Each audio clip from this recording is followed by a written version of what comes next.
room, as you can see, that barrier is right behind them. So they're going to have to really exercise that mental focus. Of course, it helps to be a distance runner in that case, as I know if I'm a sprinter, I want nothing behind me but starting blocks when I'm on the starting line. Yes, sir. You mentioned it, breaking 10, being a top 15 in the NCAA Division I ranks. The 17th mark before today, 10 minutes, .91. It was top 16, yes, that had broken that mark. A little choppy on the start there. Seems like everybody's clear, no stumbles. And especially clear looked to be our athlete from Slippery Rock on the inside, Anna Iggums. Slippery Rock, a Central PA Division II school. Great program they have, especially in the distance ranks. And she is out as Iggums. She's put herself in a vulnerable position, but what we've seen with events like the steeplechase, when they turn out tactically, the more tactical a race of the steeplechase, the more dangerous it gets. Yes, absolutely. Yeah, she's clearing herself from that. Maybe wishing she was in that first heat, but this is the best place Anna Iggums probably wants to be right now, clearing herself of those early hurdles and our first pit coming up in 200 meters. The steeplechase school record is held by Anna Iggums herself. She set that this season, 10:19:02, which is comparable to a lot of the times that we did see in the first heat. So she's probably feeling a little bit of that edge, right? That should have been me in that first heat going low 10s, breaking 10. She's feeling in great fitness as she showcased in her season opener at the Raleigh Relays. What has she got in her at Penn? She's got about a 10-meter lead right now, about to hit the first water jump with a sizable advantage over the next closest competitor, that being Odilia Jepchumba from Middle Tennessee.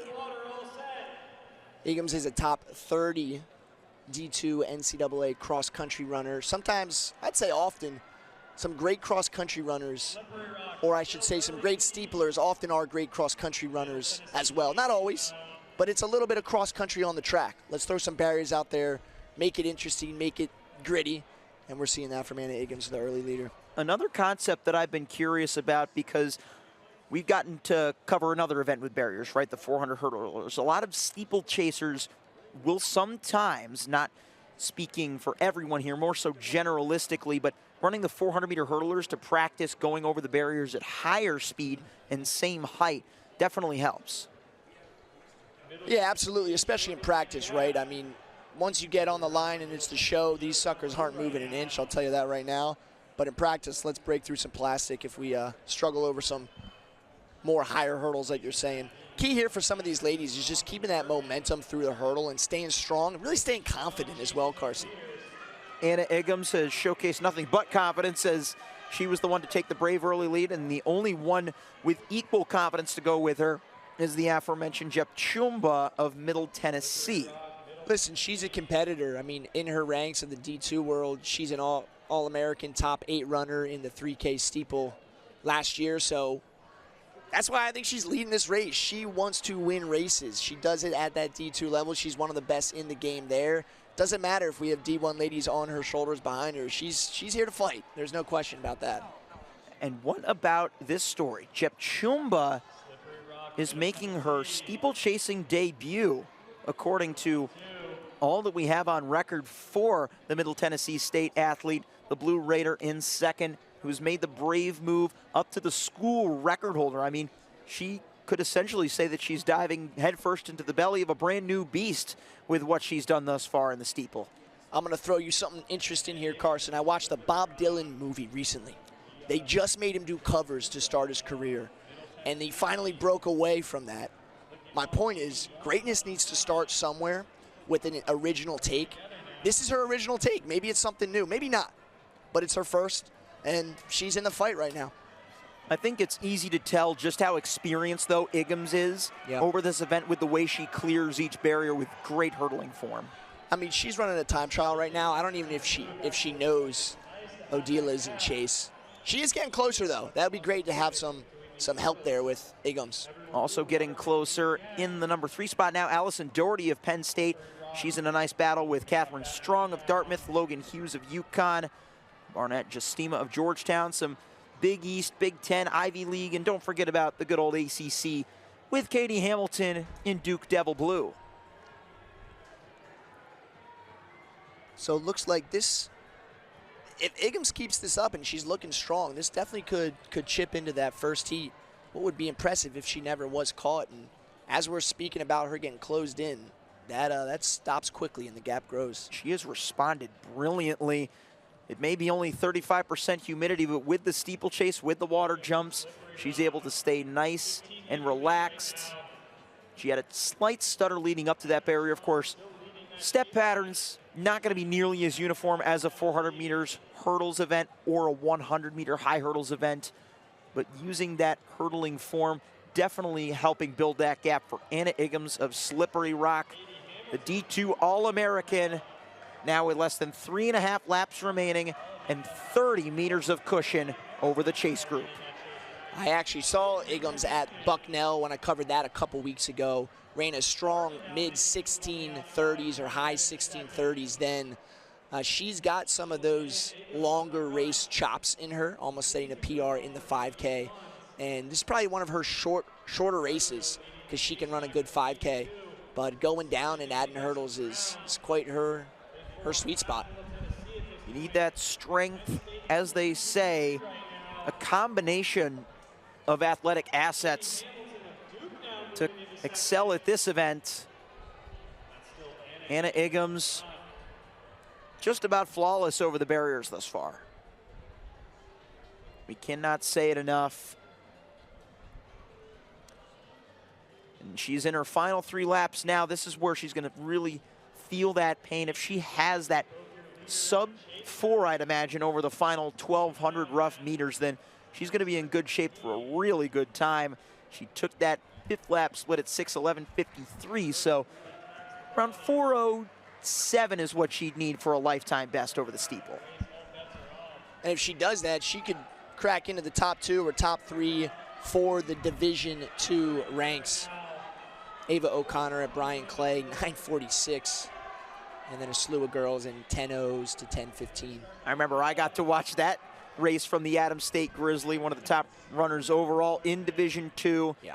And one of the new top runners in this field, we called her out earlier just about a couple laps ago, Katie Hamilton of Duke.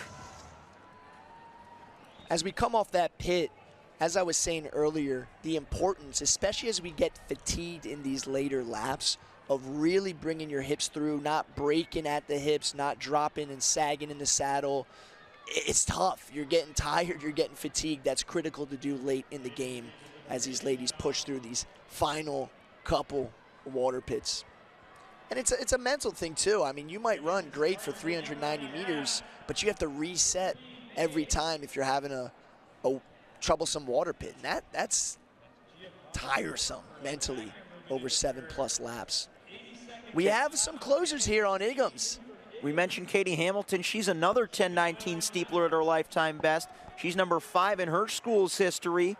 Of course, Emily Cole, a steeplechaser that we've gotten to witness here at Penn Relays, holds the Duke school record, 9:48.20.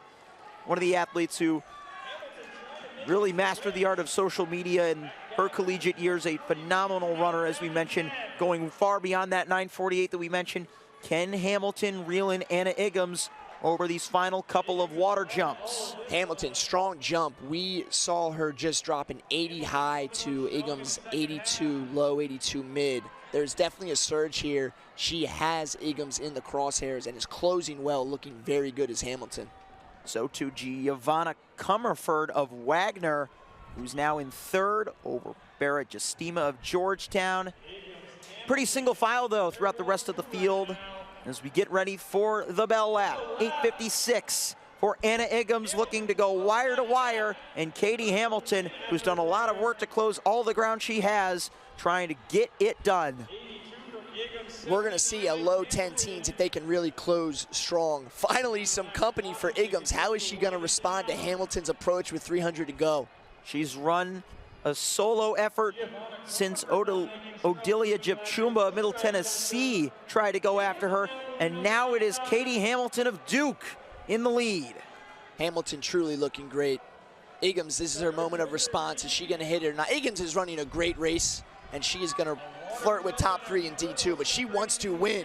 And break her own school record. Remember that time, that 10:19.02 for Anna Iggams.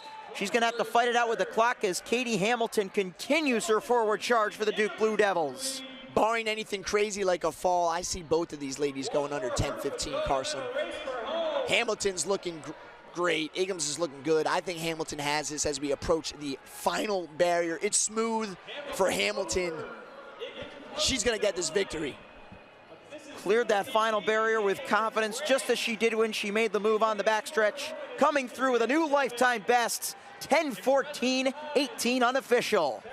And a new school record in second for Anna Iggams of D2 Slippery Rock.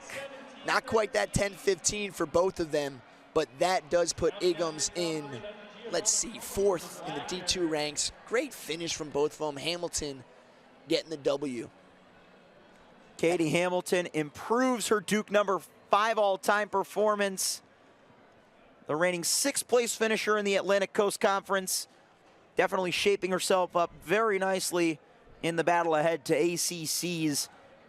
Just having a look at the ACC rankings on a grand scheme in the steeplechase.